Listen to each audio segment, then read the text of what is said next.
equation of the system. Right? Third में क्या होगा? x3 beta 1 plus z3 beta 3 beta 2 plus e3 is equal to y3. So third equation. So basically by writing it like this, you can actually get, right, all the, right. Okay. Now the point is how to estimate beta. The question is, this beta matrix is unknown. No? How to estimate it? That's where the idea of getting the dot product of x and e and setting it equal to 0 is a good idea. Right? That's where the idea will come into picture. The whole problem, friends, is what is the dimension of x? How many rows? Yeah? N rows, 2 columns. What is E? N rows, 1 column. So can I multiply x and e? Can I have a dot product of x and e? I can't. Because it's n cross 2 into n cross 1. So what do I do is, I said I get the dot product of x dash e. Right? Instead of setting x e to be 0, I set x dash e to be 0. Okay? X dash e to be 0 because x is not conforming. X dash e can be multiplied. Right? Okay. Now it helps us. Is equal to y is equal to x beta plus e. So what is e? E is y minus x beta. Right?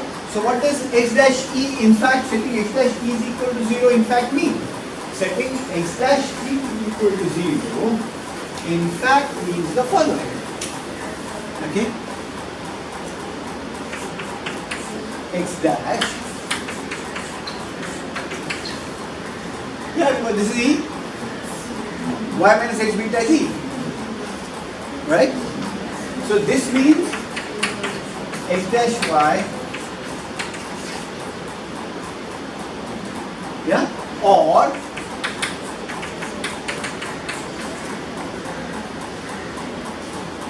you learned about inverse matrices? Yeah, so what you have is beta is now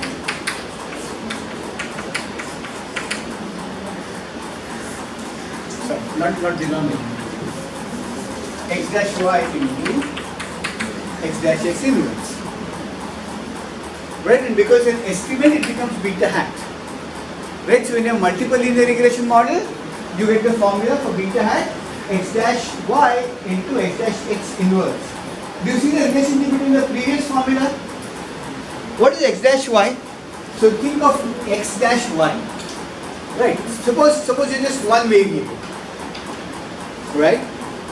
So what will the x dash y be? Suppose your y was this, y1, y2, y3. Suppose you have a simple one. Beta xi plus ei, right? Suppose you have a simple one. So what would y be? This would be y, right? What would be x?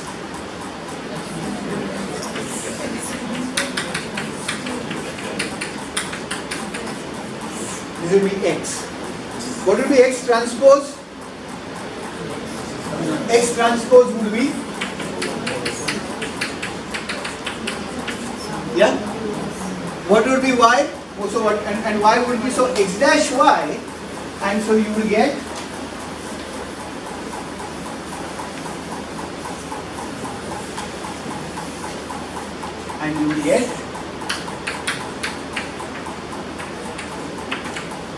yeah. So what will be x dash y? Can somebody tell me what will be x dash y in the numerator? x1 into y1 plus x2 into y2 plus x3 into y3 plus x4 into y4. So you get x1. So basically it will be x1 y1 plus x2 y2 plus x3 y3 so on. Right? What is this? This is nothing but summation xi yi. Right? Or the covariance. Right? If x were all values separated from the mean, y were all values separated from the mean, then this will be the covariance. What will be summation xi? What will be x dash x? इस x dash x को ये x dash है, इसको x से multiply करना है. What will be x dash x? x1 square plus x2 square plus x3 square summation xi square. Inverse of that is the denominator. So your summation xi y on top, summation xi square at the bottom. Right? Now if both these values are ones which are from which the means have already been subtracted, you get the covariance upon the variance. This is the point. So basically you get the same formula. Okay, you get the same formula, but this is a more general formula for the multiple linear regression. Okay, we'll do some exercises on that as we go on. How much more time do we have now? So do you have any doubts on what we have done so far? I think we have done a lot today. So let us do the grandmother treatment. What, do you have any doubts, any difficulties that you would like me to talk over again? Now we have to sit and chat. So can somebody summarize all that we have done today? Who can summarize all that we have done today?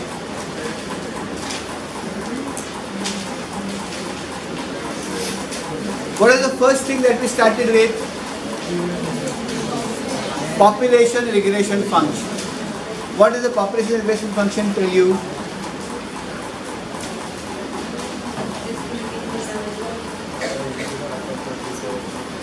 It tells you how the conditional mean of y depends upon x.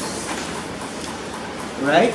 How the conditional mean of y given a value of x depends upon x. And we said is alpha plus beta xi. Then we translated that to the not the conditional mean of y given x equal to xi, but individual value of y given some value of x, which is the conditional mean plus some random variable. So we then translate into y is equal to alpha plus beta xi plus ei. We said alpha and beta, that's the population regression function. Alpha and beta are the population values. Right? We want to know them. But we can't know them without knowing the entire data generating process, so we take samples. We said an estimate of beta would be covariance xi yi upon the variance of x. In a sample estimate, we know the sample estimates for covariance xi yi and variance of x. So you replace that covariance x, it becomes summation xi minus x bar yi minus y bar upon summation xi minus x bar square. That becomes the estimate for beta hat because these values depend upon the sample. So beta calculated value will also depend upon the sample, whereas the actual value of beta doesn't depend upon the sample, so the population. But you can never know that, so sample set karte hain. So beta hat becomes the sample estimate. Right?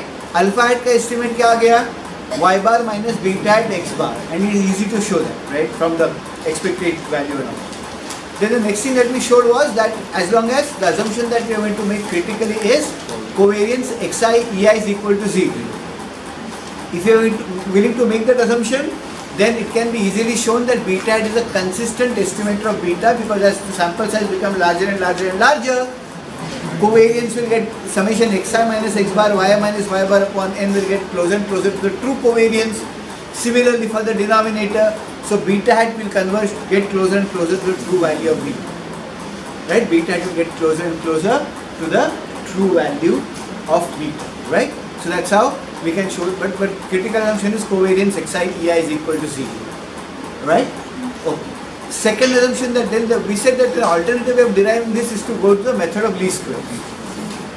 So you have y summation ei square is summation yi minus alpha minus beta xi square. You are trying to get the line of best fit by minimizing the sum of distances around that line, which again gives you the same results, same formula, with the same restriction that summation xi ei is equal to 0, the covariance xi ei is equal to 0. A third way of looking at it is to look at it as a linear projection. So you have the x-axis, the two x and z axis, and the y, and you drop a perpendicular. So you have a linear projection, right? So one way of finding the point on x and z, which will be closest to y, is to drop a perpendicular from y to x, right? Okay, so which requires a condition x dash e is equal to 0. And if you have x dash e is equal to 0, you get beta hat is equal to x dash x inverse x dash x, so you essentially get the condition x dash x inverse x dash y, right? Okay, x dash x inverse x dash y. So you basically, that's how you deal with the multiple linear regression model. We are going to do more examples and sums and things about this, but that's how estimating things goes. Right? Is this clear to everybody? This small summary at the end of it all. Right? Any doubts, please? Have your remedial started? Yes. Was the remedial a help? Math? Yeah, the econometrics remedial will also start now. Yeah, do attend your remedials. Is this what I have done absolutely clear to everybody?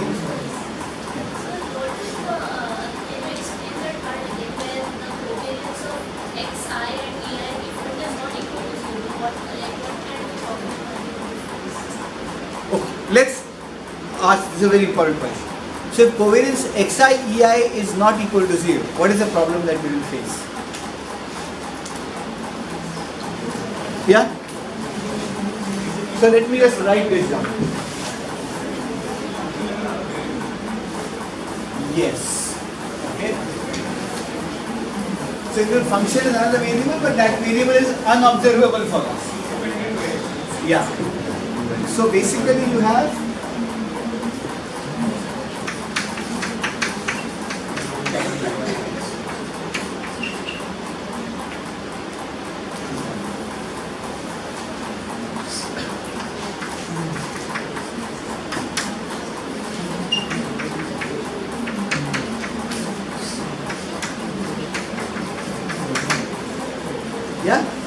this is the problem I will face, right? So beta hat, in fact, covariance of xi y upon variance of xi will in fact not be beta. It will be beta plus something or minus something. And the point is, covariance xi ei is not observable. I can never calculate that because ei is a random variable term. No, I don't know. I can't observe ei because I can't observe ei. I don't know what is the covariance of xi ei. So this is a quantity which I can never handle. And I know that covariance, so this formula, if I use this formula for beta hat, will be beta plus some unknown quantity. Right? Sure? And obviously, as the sample size becomes larger and larger and larger, this formula beta hat will convert not to beta, but to beta plus some quantity or minus some quantity.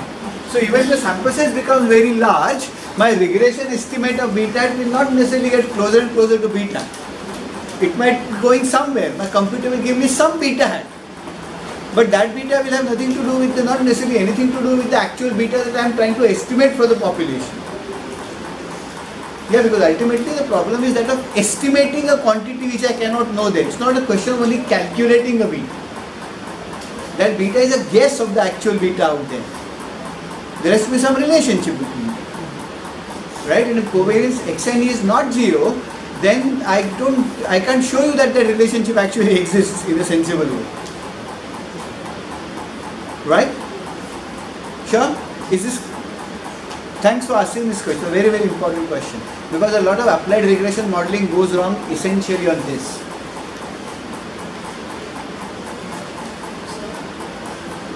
What do you do in the event that your covariance doesn't become 0? How do you get it towards 0? What if the covariance is not 0? You simply don't use a linear regression. You can't simply use a linear regression because it's based on that assumption. Right, then what you do is you use other techniques like instrumental variables and so on, which I'm going to quickly talk to you about in the next class itself. Right, so what's an instrumental variables, and then we're going to have one or two practical sessions with R, right, with an open source software. How many of you have laptops? Your own laptops? How many of you can manage a laptop from somewhere for a day? Yeah, borrow your friends or something of that kind. Okay, then what we'll do is we'll have one actual session in class here using the open source software R to just show that. So meanwhile, go to Google, okay, say download R and then do whatever Google asks you to do. Right? R is an open source software which is free, okay, and which is currently R and Python are the ones which everybody uses everywhere, right? Things like SPSS, etc. are passing. Right? Definitely not free in the current age of AK-47 and 57, you know. So we're going to use R, right? Okay, so try and do that. Then the lecture after that will actually do some real calculations with R. Yeah, but first I want you to understand the theory, understand instrumental variables, understand what the problems will be, and then we will come back to. No. Relativity is very small. Yeah. They told that the value of EI is not dependent on the value of XI. Yeah, because okay, that's another very important point that I want you to understand. I said that if in a correctly specified regression model, EI and XI will not be correlated. Can you tell me why? Because what is EI? It's a gap between the conditional mean of Y for a specific value of Xi and individual value of Y.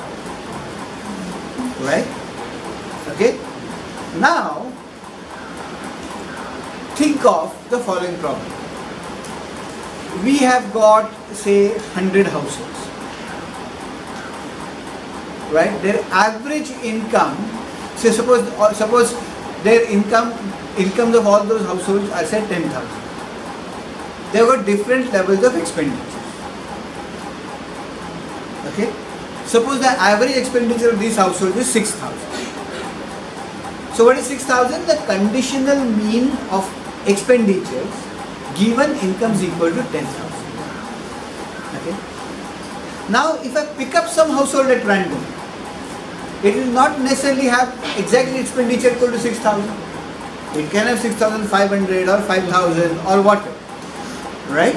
But essentially, where has this gap come from? This gap has come from because I have a collection of numbers, all of which are different. They have a certain meaning. Right?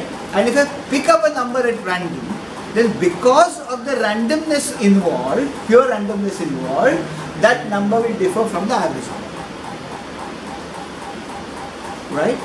So this EI cannot be correlated with the incomes of the households because we already have all households at the same income.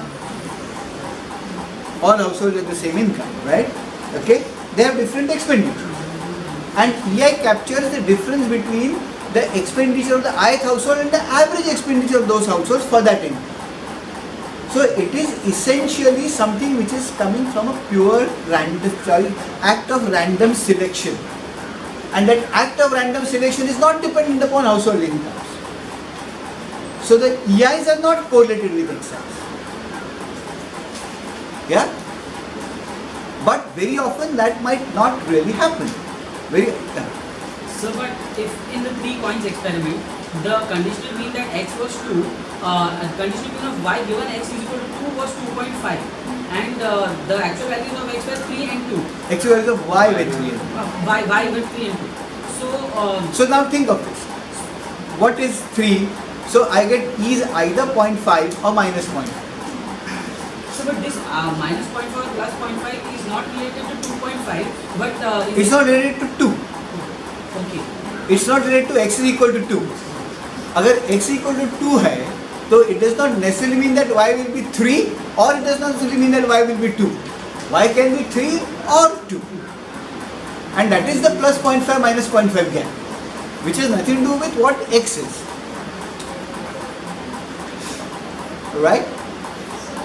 Can you say that the covariance of XI, EI is 0 comes alongside the assumption that EI will be a constant? EI is not a constant. EI is in fact a random variable. No? EI is taking a value plus 0.5 or minus 0.5. The point is that even when I know that x is equal to 2, can I know what EI will be? I know the value of x. I know the value of x equal to 2. Can I say that because x equal to 2, EI will be plus 0.5 always? I can't, no? Can I say EI will be minus 0.5? I can't.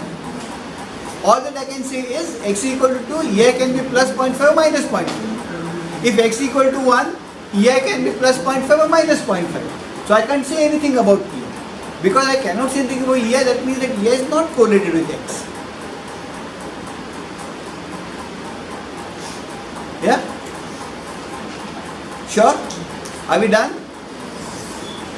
So thank you folks. Please read those notes tomorrow. They are important from tomorrow. Tomorrow we will do a little bit more difficult things in math.